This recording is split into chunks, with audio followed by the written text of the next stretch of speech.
Welcome to Crime Vault, where we expose chilling tales of trust twisted and love betrayed. Patricia Hayes had always believed that hard work and faith could heal anything. A retired teacher, she'd spent nearly 40 years molding young minds, volunteering in her church, and raising her son even through his darkest battles with addiction. Her life was marked by sacrifice, resilience, and an unshakable belief in redemption. When she met Henry Brooks, a well-respected church deacon, she thought God had finally sent her a partner to share her golden years. Henry was warm, courteous, and attentive, the kind of man who opened doors, spoke kindly, and prayed over every meal. Patricia's friends praised her luck. "He's a blessing," they told her. Her son, David, had also found a path forward. After years of rehab and relapses, he was finally stable, sober, and ready to start fresh. Patricia invited him home, eager to mend the gaps left by addiction. The three of them, Patricia, Henry, and David, settled into a quiet rhythm of church services, Sunday dinners, and gentle family routines. But what Patricia didn't see was the hidden current running beneath those peaceful days. Behind Henry's pious smile, there lived a quiet greed and envy of Patricia's modest savings, her pension, and most of all, the $2.5 million life insurance policy she'd taken out to secure her grandchildren's future. And David, despite his outward calm, still carried a craving for quick money and an easier way out than honest work could provide. They saw Patricia's generosity as a weakness, a door left unlocked, and they intended to step right through it. It started small. Henry insisted on managing Patricia's new medication. "After all," he reasoned, "your memory has been slipping, sweetheart." She agreed. It made sense. She'd been feeling forgetful, a little run down, and she trusted her husband completely. David, too, began helping with her finances, offering to keep track of her bills so she could relax and enjoy retirement. Patricia was touched. Maybe, she thought, this was the reward for all her years of sacrifice, a loving family caring for her in return. But the reward was a lie. Patricia's energy began to fade faster than normal.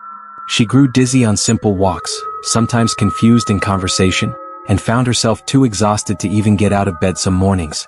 "Don't worry," Henry told her, holding her hand at the kitchen table. "You're just getting older. Let us handle everything." She believed him. Until one night, Patricia woke to hushed voices outside her bedroom door. She lay there in the dark, heart pounding as Henry and David spoke in urgent, half-whispered tones. "She's weaker already," Henry murmured. "Just a little longer." "Are you sure she'll go quietly?" David's voice shook. Henry sighed. "She trusts us. She won't suspect anything."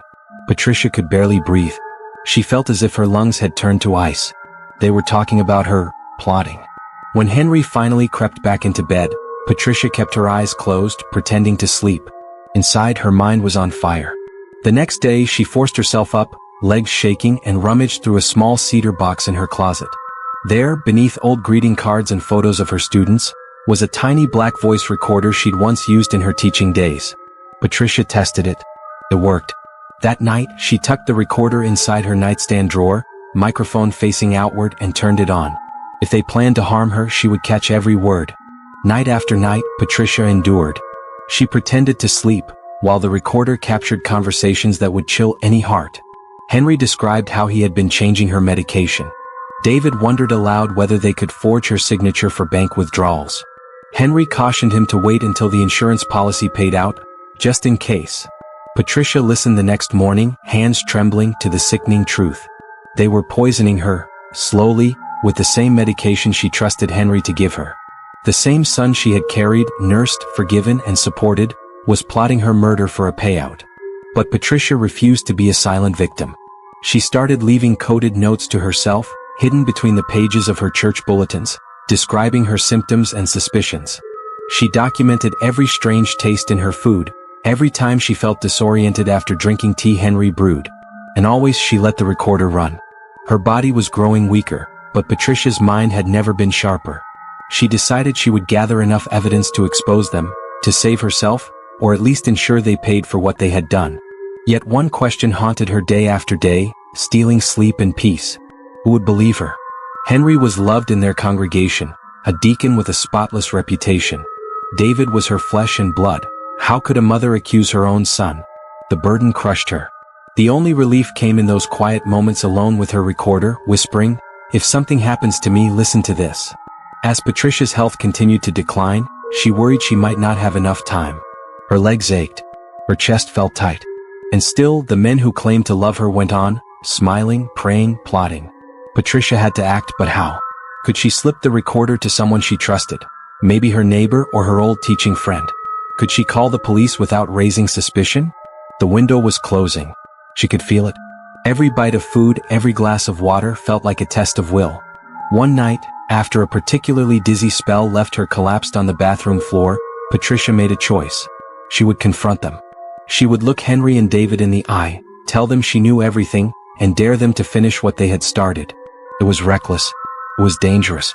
But Patricia was done being afraid. As she stood, gripping the bathroom sink, she heard Henry's voice at the door. "Patricia?" His tone was sugar-sweet, but something cold shimmered underneath. "Are you all right in there?" Patricia hid the recorder in her nightgown pocket and took a deep breath. This was it. She opened the door to face him, heart hammering, as David stepped up behind his stepfather, a look in his eyes that made Patricia's blood run cold. They smiled. And then Henry quietly shut the bathroom door behind him. Patricia stood in the bathroom doorway, recorder hidden in her nightgown pocket, as Henry and David stepped inside. Their smiles were wrong, stiff, forced, hungry. "Patricia," Henry cooed, "you look so pale, darling. You really should lie down." David nodded, eyes darting. "Let me help you, Mom."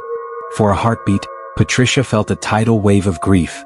These were the people she loved, her own son, and the man who had pledged to protect her in sickness and in health. Yet they were her executioners. But Patricia refused to let fear break her. She gathered what little strength she had and forced herself to stand straight. "I know what you've been doing," she said, her voice shaking but clear. "I know about the pills, about the money, about everything." A dark cloud passed over Henry's face. For a moment he looked genuinely surprised. Then a cold anger replaced his false warmth. David swallowed hard. "Mom, you're confused." Patricia cut him off. "No," she said sharply. "I'm not confused. I have it all recorded." She patted the nightgown pocket where the recorder rested like a secret shield. Henry stepped forward, lowering his voice. "Patricia, give me that recorder. Let's talk this through." But Patricia could see the calculation in his eyes, the barely hidden panic. In that instant, she realized these men had no intention of letting her walk away. Suddenly, Henry lunged. Patricia stumbled backward, crashing into the bathroom counter, the recorder slipping from her pocket. David grabbed for it, but Patricia was faster than they expected. Fueled by adrenaline, she snatched it up and ran. They were right behind her. Down the hallway, through the living room, her breath ragged. Patricia's vision blurred, her body protesting every step. She made it to the front door and fumbled with the lock. David's hand slammed against it, slamming it shut again. "Give it to me," he shouted, voice cracking with desperation. Henry advanced, his face a mask of cold rage. Patricia backed away, recorder clutched in a death grip, heart hammering. Then, a miracle. Through the window, she saw headlights sweeping across the driveway. Her neighbor, Mrs. Ruiz, was pulling in after her late nursing shift. Patricia screamed, "Help!" Mrs. Ruiz looked up, confused, then horrified as she saw Patricia's terrified face pressed to the glass. "Help me!" Patricia yelled again. Mrs. Ruiz wasted no time. She called 911 and ran to the door. Henry tried to block Patricia, but the neighbor was already pounding on the glass, yelling that the police were on their way. David hesitated, then bolted for the back door, fear overwhelming him. Henry froze, caught between Patricia's fury and Mrs. Ruiz's determination. At that moment, Patricia stepped forward, holding the recorder up like a weapon. "I will tell them everything," she said, voice steady. "Every word." And Henry, once so confident, so powerful, sagged like a deflated balloon. The police arrived minutes later, guns drawn, pulling both men from the house. Patricia, weak and barely able to stand, handed the officers the precious recorder with trembling hands. In the hours that followed, Patricia collapsed in an ambulance, but she knew she had won. The hospital stabilized her, and toxicology confirmed what she suspected. Months of poisoning, carefully measured to mimic dementia. The police built their case on Patricia's tapes, plus her church bulletin notes and Mrs. Ruiz's testimony. Henry and David tried to spin their betrayal as caring for a confused old woman, but their recorded conversations left no doubt of their guilt. In court, Patricia sat tall, thinner, older but alive. She listened as prosecutors described how Henry plotted to cash in her $2.5 million policy, manipulating David with dreams of easy wealth. Patricia testified bravely, telling the world how she had refused to die quietly. Henry was convicted of attempted murder and conspiracy to commit insurance fraud. He will spend the rest of his life behind bars. David, Patricia's son, was sentenced to 30 years, the judge acknowledging that he had been both manipulated and willfully cruel. Patricia never forgave him. Instead, she built a new life, selling the old house, moving closer to her grandchildren, and donating part of her estate to help other seniors protect themselves from financial predators. The same faith she once thought would save her had nearly destroyed her. But Patricia refused to be broken. In the end, her own voice, carried by that small recorder, had been her salvation. Patricia Hayes' story is a testament to courage in the face of unthinkable betrayal. It reminds us that love, even from family, can sometimes hide the darkest threats. But the truth, when spoken, has the power to defeat evil. If you want more chilling stories like this, of trust betrayed and justice fought for, subscribe to Crime Vault Unfold. Hit that subscribe button, turn on notifications, and join us every week as we shine a light on stories that deserve to be told.